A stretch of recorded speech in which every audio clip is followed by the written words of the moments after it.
자, 우리 친구들 반갑습니다. 우리 다 함께 있는 자리에서 일어나서 아무도 예배하지 않는 찬양을 크게 하나님 앞에 올려드리겠습니다.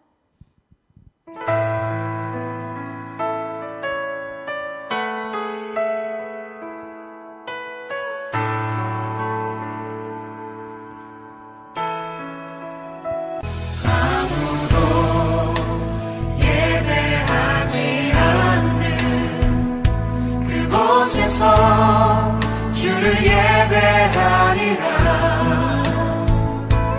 아무도 찬양하지 않는 그곳에서 나 주를 찬양하리라. 누구도 헌신하지 않는 그곳에서 주께 헌신하리라. 누구도 증거하지 않는 그곳에서 나 주를 증거하리라. 내가 만든 모든 땅 주를 예배하게 하소서. 주의 보혈로 덮어지게 하소서. 내가 선이고 주의 거룩한 곳 되게 하소서. 주의 향기로 물들이소서. 내가 받는 모든 땅 주를 예배하게 하소서. 주의 보혈로 덮어지게 하소서. 선이고 주의 거룩한 곳 되게 하소서. 주의 향기로 물들이소서. 내가 선이고 주의 거룩한 곳 되게 하소서. 주의 향기로 물들이소서.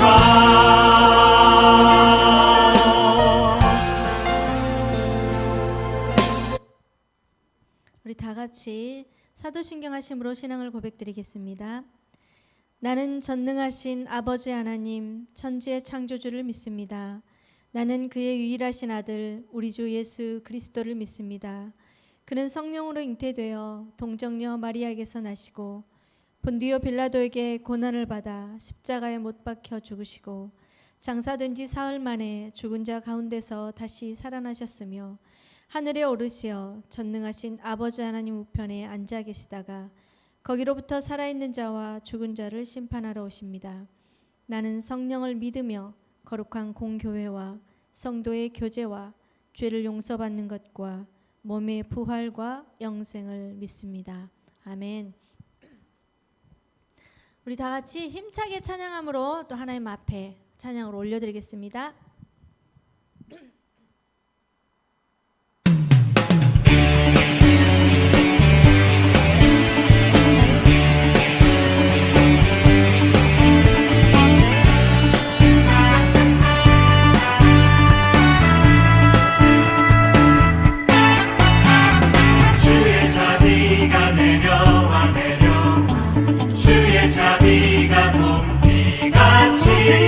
주의 자비가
일어나라 주의 백성 빛을 발하라 주가 너의 영광으로 임하시리라 일어나라 주의 백성 빛을 발하라 주가 너의 영광으로 임하시리라 일어나라 주의 백성 빛을 발하라 주가 너의 영광으로 임하시리라 세상이 어둠 속에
신실하게 이루시리.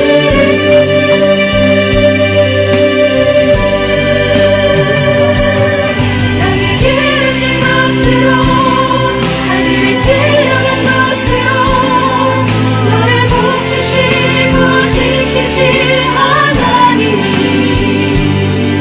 너의 영혼 잘되도록 은혜를 보시며 영광으로 인도하시리.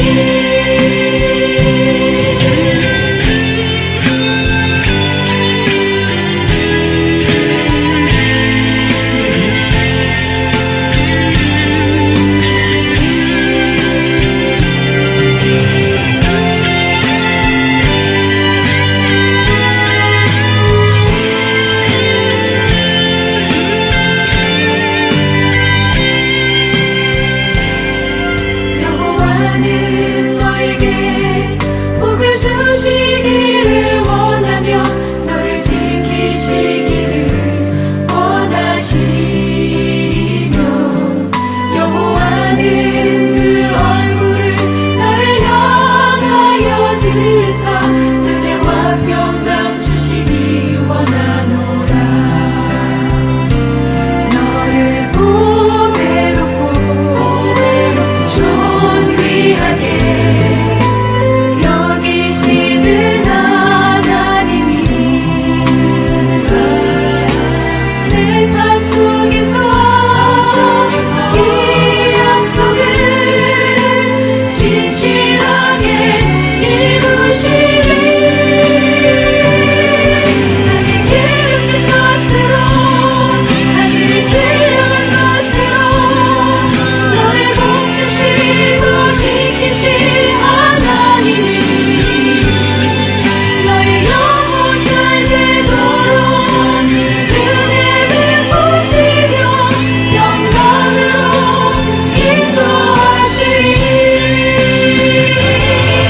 땅의 기름진 것으로 하늘의 신령한 것으로 너를 복주시고 지키실 하나님이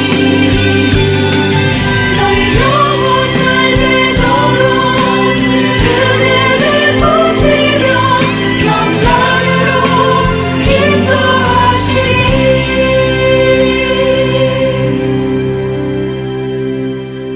아멘. 기도하겠습니다.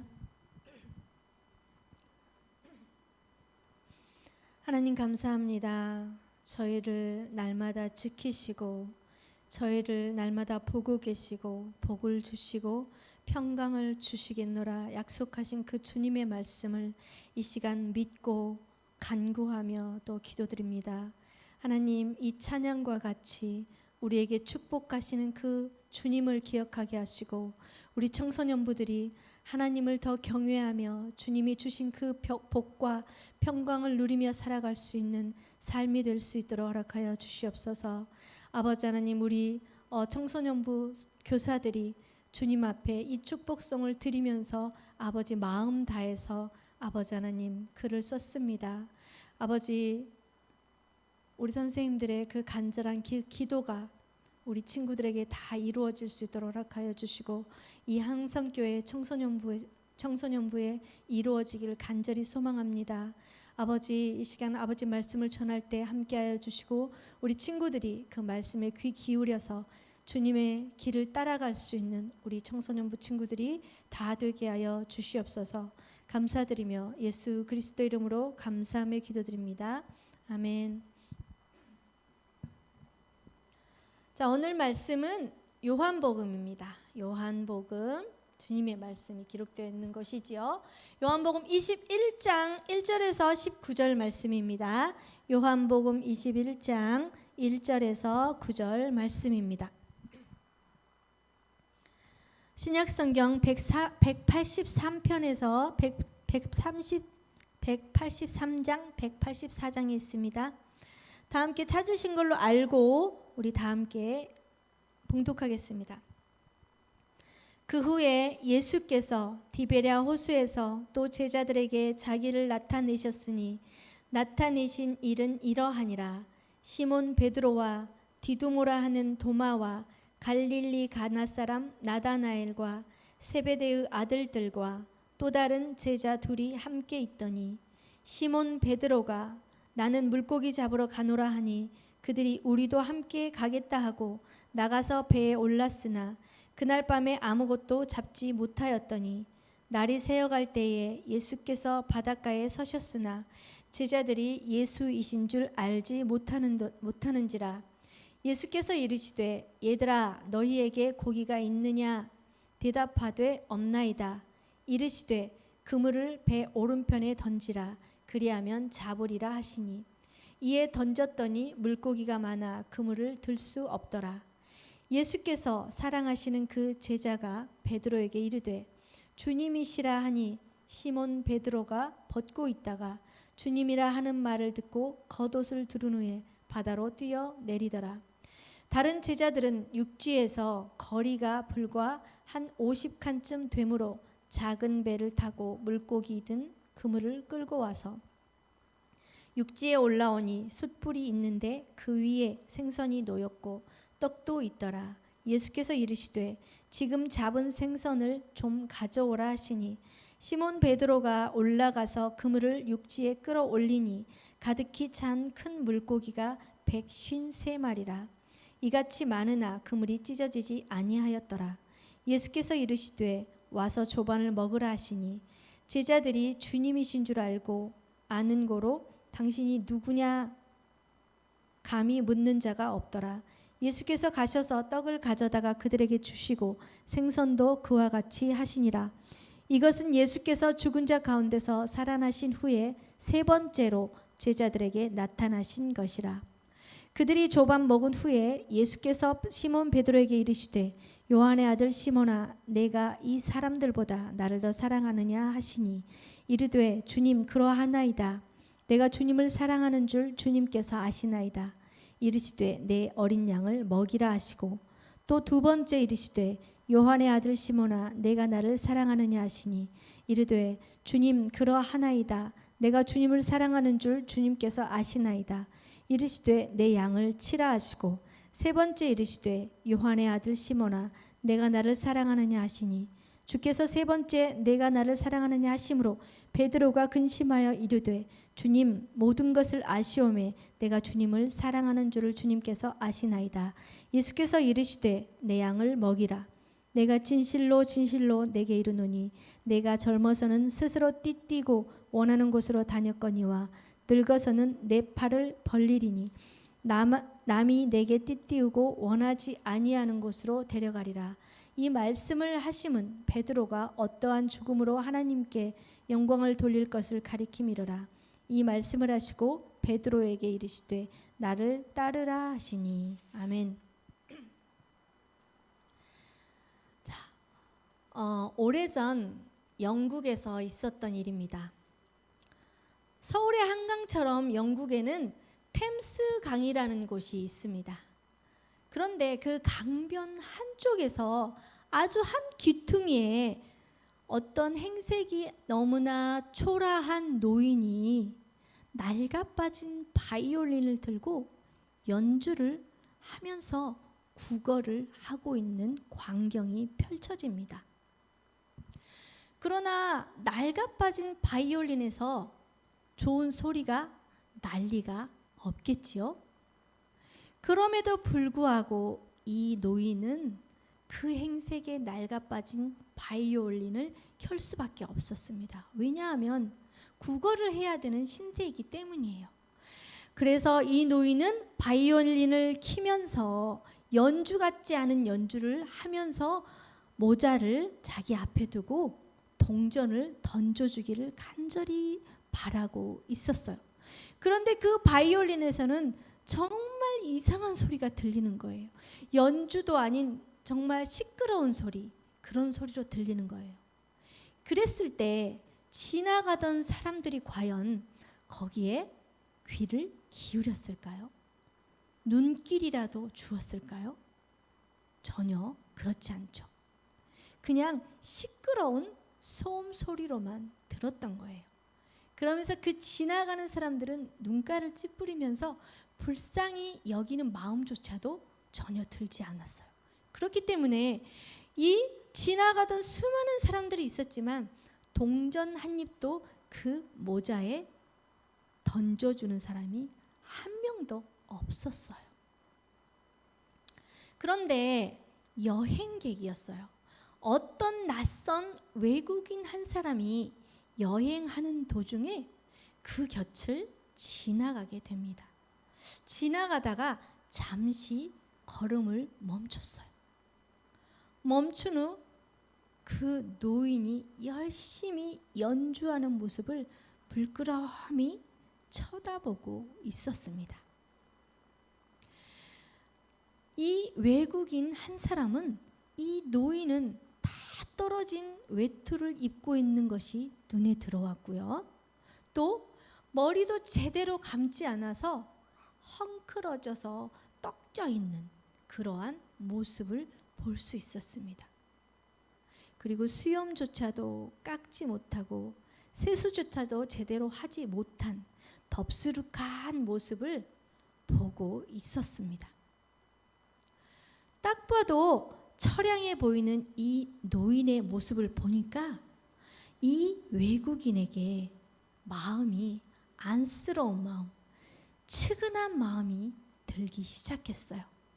그래서 한참을 발걸음을 멈추고 그 처량한 모습을 바라보고 있던 이 외국인은 할아버지에게 다가갑니다.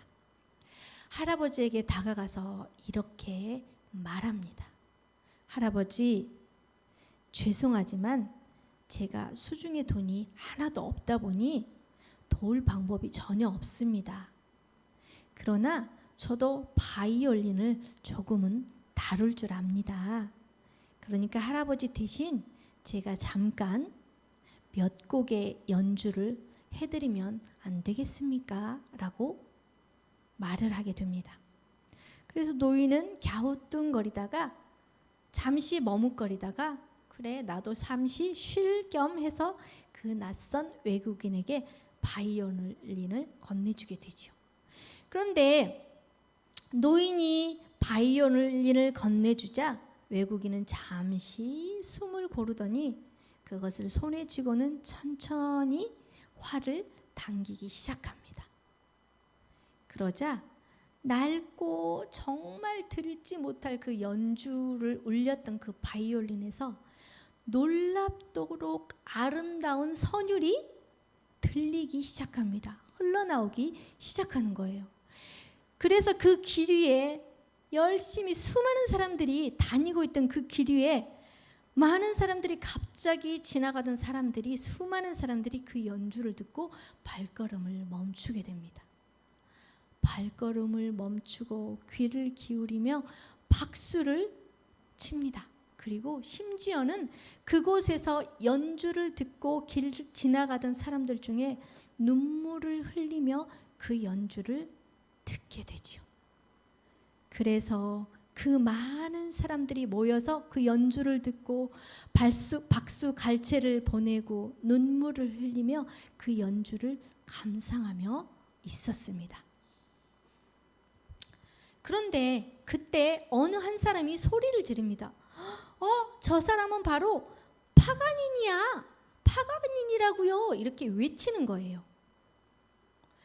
파가닌이라는 사람은 누구냐면 바로 바이올린의 전 세계적으로 바이올린의 마술사라고도 불리는 세계적인 바이올린의 명연주가였던 것입니다. 분명 낡은 바이올린이었습니다. 똑같은 바이올린이었으나 그것이 노인의 손에 쥐어졌을 때와 명연주자의 손에 쥐어졌을 때에는 전혀 다른 소리가 나오게 되지요. 무엇입니까, 여러분? 연주는 바이올린에 있다는 게 아니에요. 바이올린에 달려 있다는 것이 아니라 연주하는 연주자에게 달려 있다는 것을 우리는 알 수 있습니다. 우리의 인생 또한 이와 동일하다는 것입니다. 누구의 손에 붙들려 있는가? 누구의 손에 붙들려서 인생길을 걸어가느냐 하는 것과 동일하다는 사실입니다. 만약에 여러분 중에 마귀에게, 악한 마귀에게 붙들려서 살아가고 있는 존재와 예수님의 손에 붙들려서 살아가는 어떤 존재가 있다고 쳐봅시다. 그러면 악한 존재에게 붙들려 있는 그 사람은 어떻습니까? 죄악을 밥 먹듯이 저지릅니다. 밥 먹듯이 그 죄악을 저지름에도 불구하고 그 악한 죄가 죄인지를 알까요? 모를까요? 전혀 모르죠. 그 죄에 대해서 반성할 줄도 몰라요. 그 마음조차 찔림조차도 없는 그런 사람이 되어버린 거예요. 악한 존재에게 붙들림 받아 되어 있는 그 사람은 악한 일을 계속 하게 됩니다. 그럼에도 불구하고 죄인지를 모르고 내가 하는 것은 당연한 것, 내가 가는 내 인생은 내 것인데 누가 나를 말려 하면서 자기의 길을, 그 악한 길을 계속 따라가게 되지요. 그러나 우리는 누구에게 붙들림 바 되어야 됩니까? 주님의 손에 붙들림 바 되어 사는 인생들이 되어야 한다는 것입니다. 우리가 예수님께서 우리를 붙들고 계심을 우리 친구들은 잊지 않길 바랍니다. 우리 친구들이 예수님의 손에 붙들림 바 되었을 때 그 길을, 누구의 길을 쫓아가게 돼 있습니까? 예수님께서 걸어가신 그 길을 따라가게 되어 있다는 것이죠. 예수님께서 걸어가신 그 길은 어떤 길입니까? 고난의 길이에요. 결코 예수를 믿는다고 해서 즐거운 일, 기쁨의 일, 행복한 일만 있는 것이 아닙니다. 예수를 믿는 그 자체가 고난의 길입니다. 왜요? 예수님도 이 땅에 고난을 받기 위해서 오신 것입니다. 우리의 죄 때문에, 우리의 죄를 해결하시기 위해 하셔서 오셨지 않습니까? 그렇기 때문에 결코 예수를 믿는다고 해서 다들 복받고 평안하고 행복하고 돈 많이 벌고 즐거운 일만 있는 것이 아니라는 것입니다. 예수님이 분명히 말씀을 통해서 우리에게 알려주시고 가르쳐 주셨죠. 그렇기 때문에 우리는 예수님께 붙들림 받은 인생들이기 때문에 예수님께서 가시는 그 길을 따라가는 여러분이 되시기를 간절히 소망해 봅니다. 그래서 예수님이 그 걸어가신 길, 예수님을 따라가는 여러분의 인생길이 되기를 간절히 소망합니다. 자, 오늘 본문에 등장하는 베드로를 보게 됩니다. 오늘 베드로를 보게 되면 우리가 읽다 보니까 예수님인 줄 알고 예수님이라고 듣고 베드로가 어떤 행동을 해요? 7절에 보면 시몬 베드로가 벗고 있다가 주님이라고 하는 말을 듣고 바로 행동을 취하는 것을 볼 수 있어요. 바로 겉옷을 두른 후에 바다로 뛰어내리는 본문의 구절을 볼 수 있어요. 이것은 무엇을 볼 수 있냐면요, 이 말씀을 통해서는 베드로는 본래 자신의 성질을 이기지 못하는 사람이에요. 굉장히 급한 사람이다. 그리고 다혈질이에요.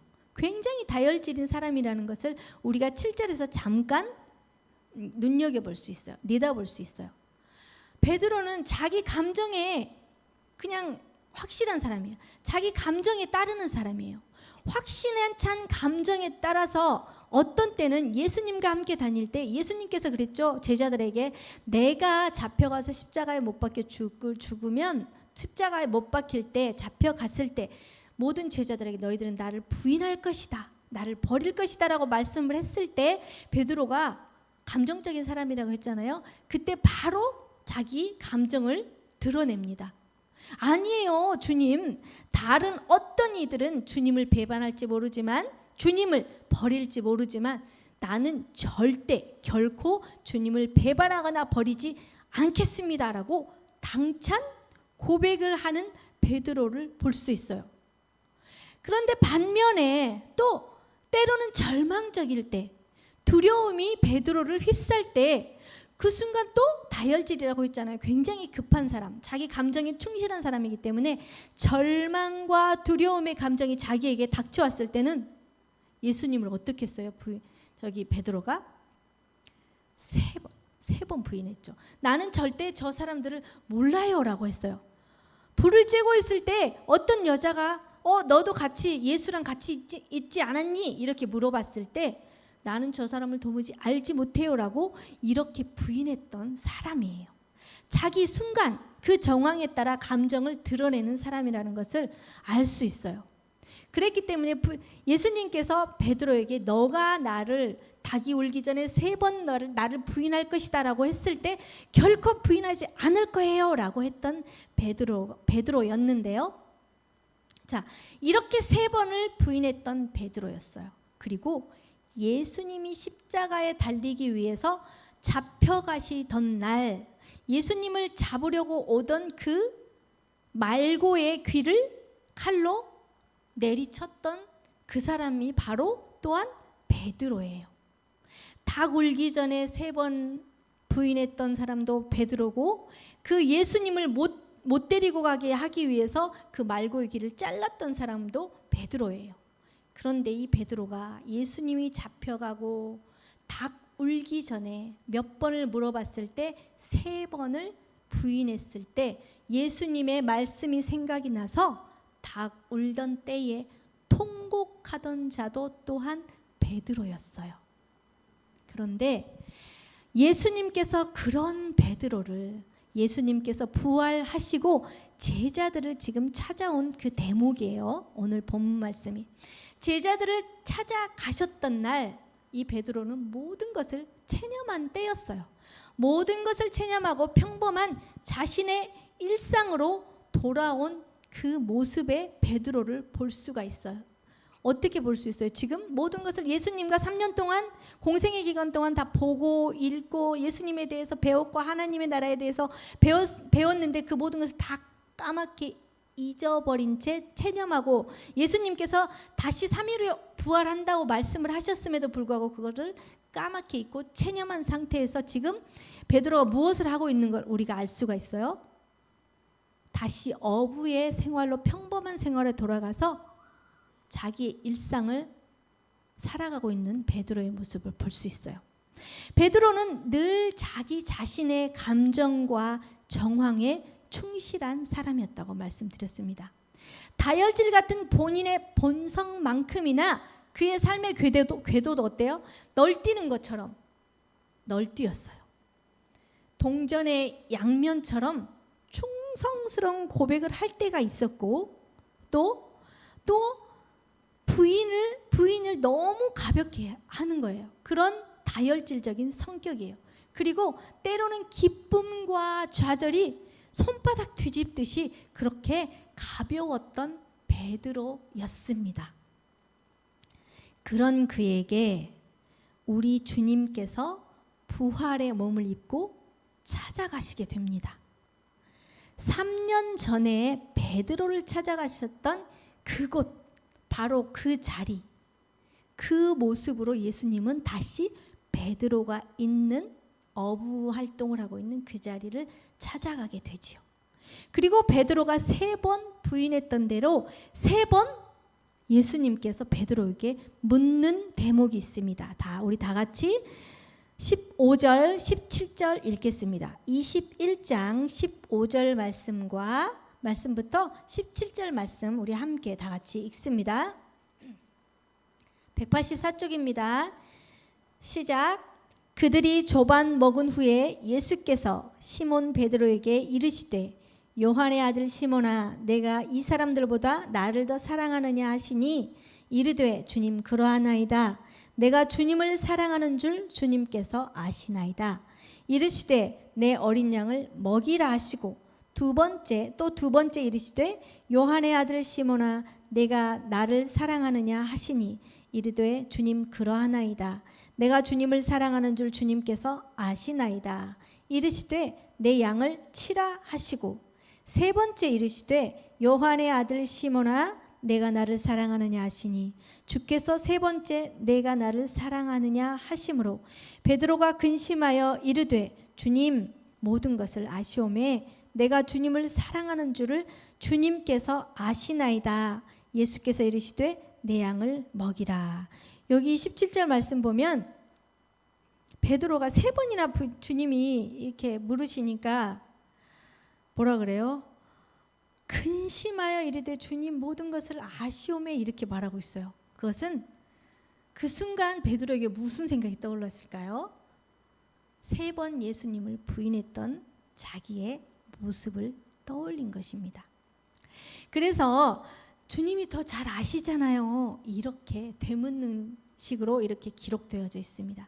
이렇게 3번 나를 사랑하느냐 물으시는 그 주님에게 베드로는 자신이 예수님을 3번 모른다고 했던 만큼 주님을 3번 사랑한다고 고백하며 자신을 용납하지 못했던 3번의 좌절을 딛고 일어서는 본문 말씀입니다.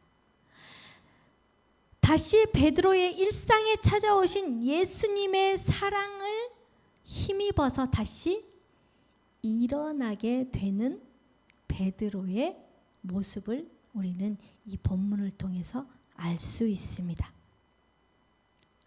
사랑하는 청소년 여러분, 양은 자신을 스스로 보호할 수 없습니다. 왜일까요? 양의 시력은 거의 그러니까 맹인처럼 보이지 않을 만큼 시력이 나쁘대요. 나쁘기 때문에 바로 앞에 있는 것이 양인지 자기를 잡아먹으러 오는 늑대인지 사자인지 강아지인지조차도 분간하지 못한답니다. 그래서 바로 앞에 양이 예를 들어서 그 길을 낭떠러지가 있는지도 모르고 앞에 사자가 자기를 먹으려고 기다려 있는지도 모르는 그 정황도 모르는 상황에서 앞에 양이 그냥 그 길을 가면 뒤를 그냥 따라간다는 거예요. 왜냐하면 앞이 전혀 분간되지 않기 때문에. 이와 같이 아무것도 보이지 않아 눈앞에 펼쳐진 정황에 따라만 살기 바쁘고 내 감정과 본능에 따라 살기 바쁜 베드로의 모습이 어찌 보면 양과 닮은 것 같습니다. 또 우리가 그 베드로를 닮은 것 같습니다. 눈앞에서 뭐가 보이고 무엇이 움직이고 있는지조차도 모르고 그걸 따라서 절벽일지라도 그것을 알지도 못하고 그것이 나를 살리는 것이 아니라 죽음을 일으키는 것임인지조차도 모르고 따라간 그런 것이 바로 양인 것처럼 베드로도 양과 같은 존재이고 우리 또한 베드로와 같은 똑같은 성정을 가진 존재들이라는 것입니다. 꼭 죽어 보아야 아는 처참한 곳까지 그냥 걸어가는 우리의 모습을 볼 수 있습니다. 그래서 목자가 없는 양의 운명은 참으로 비참하고 안타깝습니다. 그렇기 때문에 예수님께서 99마리의 양을 두고 그 잃은 양 한 마리를 찾아가신 것입니다. 왜? 그 양 한 마리가 어디가 길인지 내가 죽음으로 가는 그 길인지조차도 알지 못하기 때문에 예수님은 직접 찾아 나선 거예요. 우리 친구들도 예수님의 양들이잖아요. 그렇기 때문에 예수님께서 여러분 한 명 한 명을 찾아갔다는 사실입니다. 여러분이 예수님을 알지 못하고 이 길이 정말 맞는 길인지 죽음의 길인지 생명의 길인지도 알지 못하고 가고 있기 때문에 예수님께서 여러분들 한 명 한 명을 찾아가셔서 이끌어 내신 것입니다. 그 죽음의 길에서 다시 돌이켜 생명의 길로 이끌어 내셨다는 사실입니다. 베드로도 마찬가지입니다. 예수님께서는 베드로가 수많은 그 실수를 했지만 그 베드로의 실수를 꾸짖었나요? 꾸짖지 않으셨나요? 결코 꾸짖지 않으십니다. 단 한마디도 그거에 대해서 말씀하지 않으십니다. 오히려 베드로를 목자 잃은 양으로 바라보시며 긍휼을 베풀고 계심을 우리는 본문을 통해서 이 성경의 전체 말씀을 통해서 알 수 있습니다. 목자의 사랑과 그 목자의 신뢰로 베드로는 무슨 이름을 갖게 되나요? 반석이라는 이름을 갖게 됩니다. 그리고 평생 주님을 위해 살아가는 사도의 삶을 살아가게 됩니다. 또한 베드로가 감정에 예민한 사람이잖아요. 감정에 충실한 사람인데 또한 그 감정에 찬 그 주님을 향한 신앙 고백을 주님이 가벼이 여기지 않으셨다는 거예요. 그 순간 감정에 차서 주님, 저는 절대 주님을 부인하지 않겠습니다. 또는 반대로 좌절과 절망 가운데서 두려움에 떨면서 나는 저 주님 저 사람을 몰라요 라는 그 모든 것까지도 예수님께서 가벼이 여기지 않으시고 귀하게 여겨주셨다는 사실입니다. 그렇게 예수님께서 그 신앙 고백을 했던 그 베드로의 가볍게 신앙을 고백을 했지만 그럼에도 불구하고 그 말들을 가벼이 여기지 않으시고 귀히 여겨주셔서 그 고백 위에 반석이라는 교회를 세워주신 것입니다. 하나님께서는 이렇게 낡아 보이는 바이올린과 같은 우리의 인생을 아름답게 연주하시는 바로 연주자이시라는 사실을 우리 친구들이 믿으시길 바랍니다. 우리가 그 어떠한 비천에 처할지라도 풍부에 처할지라도 그것은 주님 앞에서는 결코 주님께서는 중요치 않다는 것입니다. 우리 친구들의 선한 목자이신 주님께 붙들리기만 하면 모든 것이 유용한 재료가 될 수 있다는 사실입니다. 내 인생을 연주하려고 고집 부릴 때가 가장 불행하다는 사실을 우리 친구들이 인정하시기 바랍니다. 왜요? 나의 인생길의 연주자이고 나의 인생길을 연주하고 이끄시는 분은 주님이시기 때문입니다. 나의 주인은 내가 아니고 주님이시기 때문이에요. 목자 없는 양의 결말이 어떠한지 우리 친구들이 생각해 보시기 바랍니다. 양에게 목자가 없다면 어때요? 긴 말할 필요 없겠죠? 양에게 목자가 없으면 그 순간 행복은 끝나는 거예요. 행복 끝, 불행 시작이라는 거예요. 예수님이 이 베드로에게 예수님이 없었더라면 베드로는 어때요? 다시 물고기를 낚는 아주 평범한 어부의 삶을 살았을 것입니다. 그러나 예수님께 다시 붙들림 받은 삶을 살 때 그는 사람을 낚는 사도가 되었다는 사실이에요. 그리고 또한 교회가 되었다는 사실입니다. 처음에 말했던 파가니니의 손에 낡은 바이올린이 맡겨져서 아름다운 연주가 시작되었듯이 우리의 인생은 선한 목자이신 예수님의 손에 맡겨져야지 비로소 진짜 진가가 드러난다는 사실을 우리 친구들이 기억하시기 바랍니다. 우리는 한 치 앞도 내다볼 수 없습니다. 바라볼 수 없는 지금의 너무나 혼미하고 혼란스러운 오늘을 살아가고 있어요. 그렇지만 기쁨으로 그 안에서 기쁨으로 우리 목자를 따라가는 믿음의 세대가 되시기를 간절히 예수님의 이름으로 소망합니다.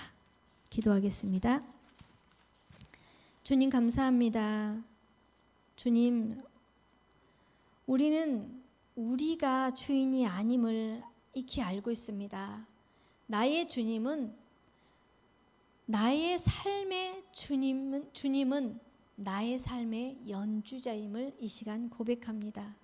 나의 삶을 주님께 맡깁니다. 나의 삶은 나의 것이 아닌 주님의 것임을 이 시간 고백합니다. 일주일 동안 살아가면서 나의 나된 것은 오직 주님의 은혜며 나의 삶은 주님의 것이며 내가 단 한 치 앞조차도 살아갈 수 없음을 고백하는 일주일간의 삶이 될 수 있도록 우리 청소년들의 마음을 붙들어 주시옵소서. 오직 다른 세상의 삶에 붙들린 것이 아니라 주님의 손에 붙들려서 살아갈 수 있는 우리 모든 청소년 친구들이 될 수 있도록 축복하여 주시옵소서. 감사드리며 예수 그리스도 이름으로 기도합니다. 아멘. 자, 우리 다 같이 찬양하심으로 봉헌, 준비한 봉헌 드리겠습니다.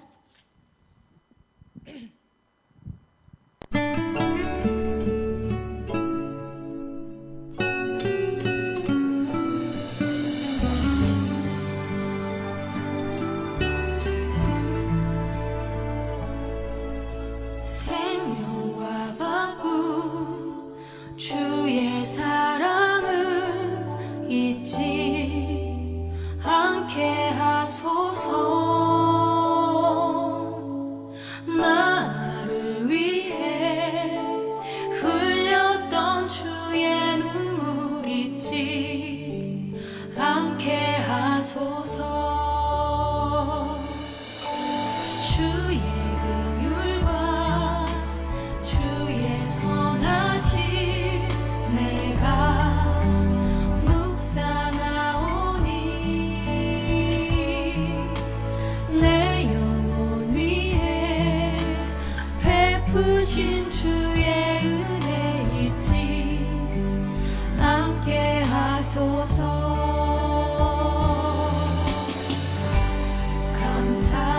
감사합니다. 주님 고맙습니다.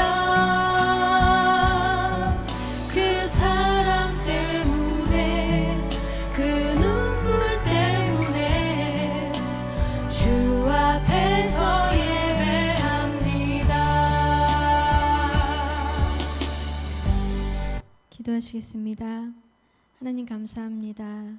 주님 안에서 살아갈 때 주님 참 기쁩니다. 주님 사랑합니다. 주님만 바라봅니다. 주님만 붙들고 살아가겠습니다. 하나님, 이 마음으로 하나님 앞에 예물을 올려드립니다. 이 예물이 쓰이는 그곳에 주님의 나라가 확장되고 확장되게 하시고 주님의 기쁨이 넘치는 그곳이 될 수 있도록 하여 주시고 드리는 손길 위에 하나님의 충만한 은혜와 복이 임하게 하여 주시옵소서. 감사드리며 예수 그리스도의 이름으로 기도합니다. 아멘. 자, 우리 다 같이 주기도문 하심으로 예배를 마치겠습니다. 하늘에 계신 우리 아버지, 아버지의 이름을 거룩하게 하시며 아버지의 나라가 오게 하시며 아버지의 뜻이 하늘에서와 같이 땅에서도 이루어지게 하소서. 오늘 우리에게 일용할 양식을 주시고 우리가 우리에게 잘못한 사람을 용서하여 준 것 같이 우리 죄를 용서하여 주시고 우리를 시험에 빠지지 않게 하시고 악에서 구하소서. 나라와 권능과 영광이 영원히 아버지의 것입니다. 아멘.